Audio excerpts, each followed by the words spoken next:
find that it's often really important for me to highlight for my clients their incremental gains. And this means the teeny tiny changes that build up to allow for bigger changes that reach the impact that you're really looking for. When folks aren't able to notice their incremental gains, it leaves them in a place of discouragement. But when people are able to recognize those little tiny changes along the way, it gives them a boost. So the ways that you might want to consider incorporating that for yourself, based on my own experience, my client's experience, are things like nervous system mapping. So learning your signals that come from your body, show up in your behavior, show up in your emotions, as to what nervous system state you are in. So if you're hypo-aroused, in your window of tolerance, or hyper-aroused, there's lots of really good info out there. If you just Google nervous system mapping, you'll find some great. Another really useful thing is an app like Dailyo, where you can check your mood as many times a day as you would like to, and you can check off whatever's going on that may be contributing to it, and that helps you to recognize your triggers and your glimmers, which just further amplify like your ability to notice your nervous system states and what's leading to shifts in that. But you can also then see showing up in the mood tracking what things are making a difference. So an app like Dailyo will even calculate what appears to be contributing to that. And, it's even worth noting the incremental change of making a choice to do some of these things. Those things have an impact, even if it's very small.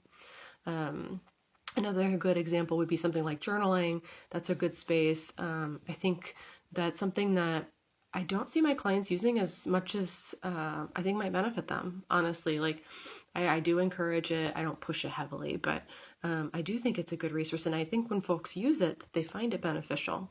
I would say maybe like half my clients tell me that they journal, maybe more. But I think that really, not on a daily basis necessarily, but when something's going on, when you're kind of actively engaged in something, and frankly, being autistic ADHD, like when are you not?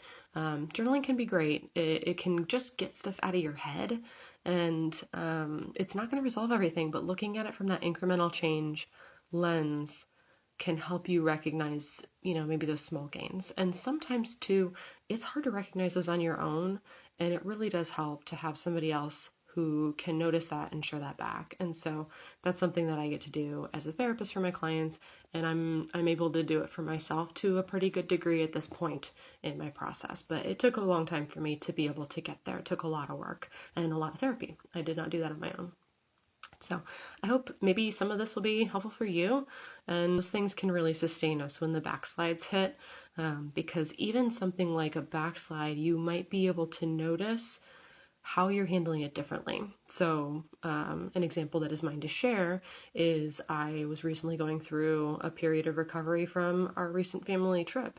And I was able to say, even though I'm feeling, low energy, depleted, in need of that meltdown-y kind of release, but also dreading it, I was able to, at the same time, tell myself like, hey, I'm proud of me for being gentle with myself, and give myself that extra care and make note of that.